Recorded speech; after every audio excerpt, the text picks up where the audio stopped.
Bonjour à tous, bienvenue sur SVM6. Pardon. Avec ce tuto, je vais donc répondre à une question qui m'est posée par Olivier au sujet de l'ajout ou de la suppression d'arêtes ou de vertices sur un élément, donc d'un objet quelconque, les faces en l'occurrence.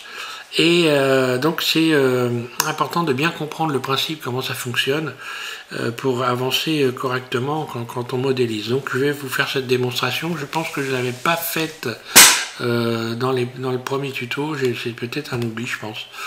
Donc je vais le faire maintenant. Je suis dans la version 3.4 de Blender.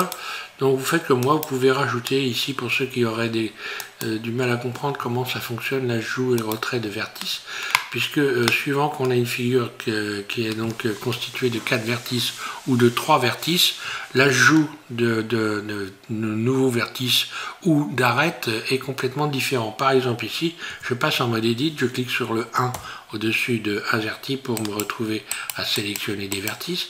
Ici, si je rajoute une boucle en faisant un CTRL R, voilà, j'ai une boucle, on voit qu'elle vient de s'allumer. Donc une arête, en fait, si je fais tourner la roulette de ma souris, eh bien, je rajoute plusieurs. Voilà. Si je positionne mon curseur de souris sur ce côté-là, que je fais un CTRL R, je fais tourner la roulette de ma souris, je rajoute des arêtes dans l'autre sens. Maintenant, si je ne voulais rajouter, par exemple, ici, imaginons que je ne veuille rajouter qu'un seul vertice, ou peut-être plusieurs vertices, mais uniquement sur cette arête, eh bien, je vais sélectionner le mode arête en cliquant sur le 2 au-dessus de AZERTY. Je sélectionne mon arête en faisant un clic droit, et je vais faire donc, subdiviser en faisant un subdiviser, voilà, donc subdiviser, vous allez le retrouver dans ici dans arrête, oui, je pense que c'est là, subdiviser, ça doit être ici, voilà, subdiviser là. Bon, moi j'utilise mon menu de raccourci, hein, j'ai déjà expliqué ça, donc mon menu rapide, hein, ici, subdiviser, voilà, et je peux subdiviser évidemment ici plusieurs fois.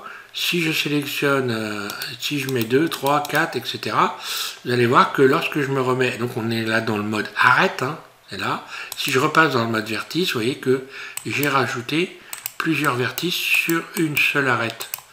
Voilà, je peux sélectionner des éléments, par exemple, ces deux éléments-là, et si je fais un contrôle, si je fais un subdiviser, voilà, ça va fonctionner. Voilà, vous voyez que je peux rajouter sur deux éléments sélectionnés, plusieurs vertices.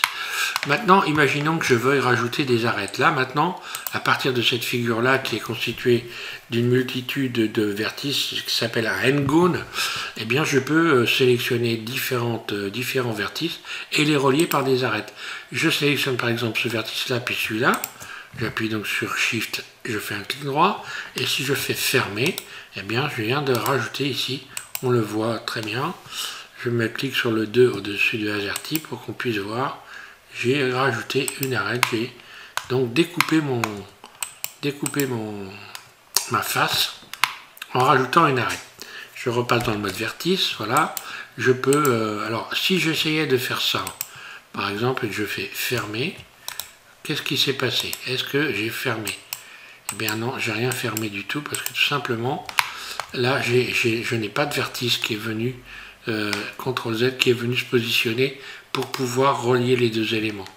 Je reviens en arrière. Donc ça serait faux, il ne faut pas le faire. Par exemple, si je sélectionne celui-là et celui-là, que je fais fermer, là, j'ai bel et bien rajouté une arête, et cette arête-là, on la voit, voilà. Donc elle est normale. Alors quand vous faites ça, vous contrôlez bien, hein. Il suffit de faire un clic droit, de bouger tout de suite votre souris pour soulever les éléments, pour voir si vous n'avez pas commis une erreur. Alors ça, c'est bon, donc on va partir par exemple d'un triangle. Je vais sélectionner toute ma face ici, toutes mes faces, maintenant j'en ai plusieurs.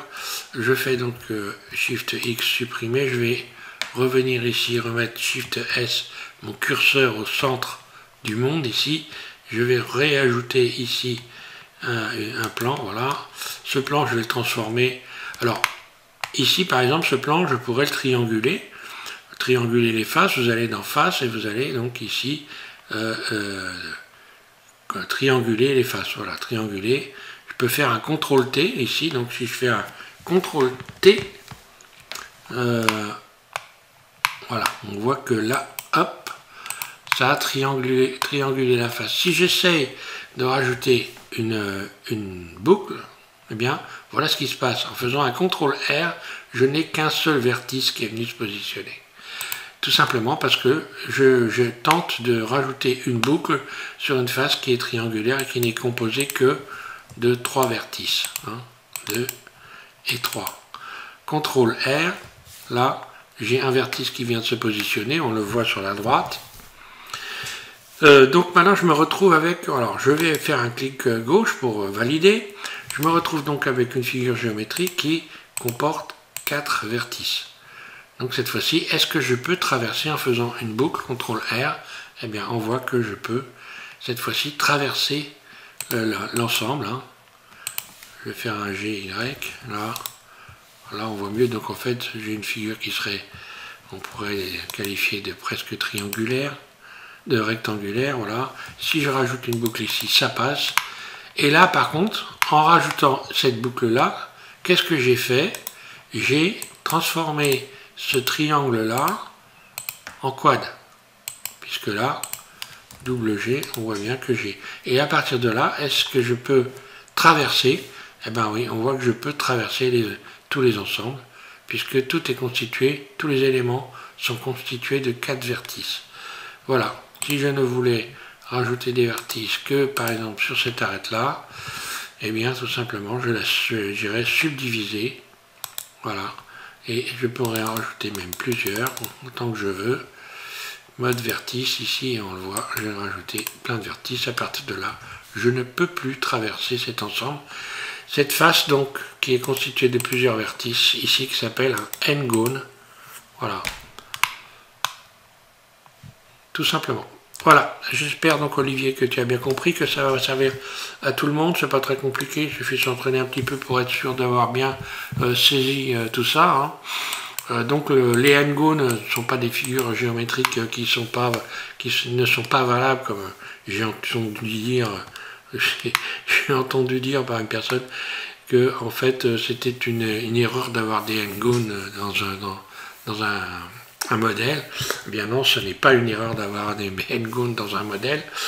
Simplement, votre modèle, lorsque vous allez l'animer, eh bien, vous allez avoir des difficultés à l'animer. Vous risquez d'avoir des déformations de surface ou des modifications dans les textures ou les couleurs que vous avez rajoutées. Donc, des espèces d'ombres un peu bizarres. Mais lorsque un modèle n'est pas animé, vous pouvez parfaitement avoir des n-gones, ça ne gêne en aucun cas.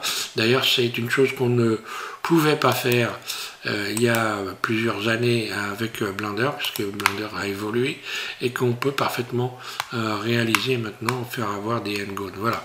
Alors, merci à tous de suivre SVM6, et puis je continue donc avec l'utilisation du mode sculpt. Hein. Donc, on va rajouter des yeux. Vite fait, je vais vous faire voir où j'en suis, moi, parce que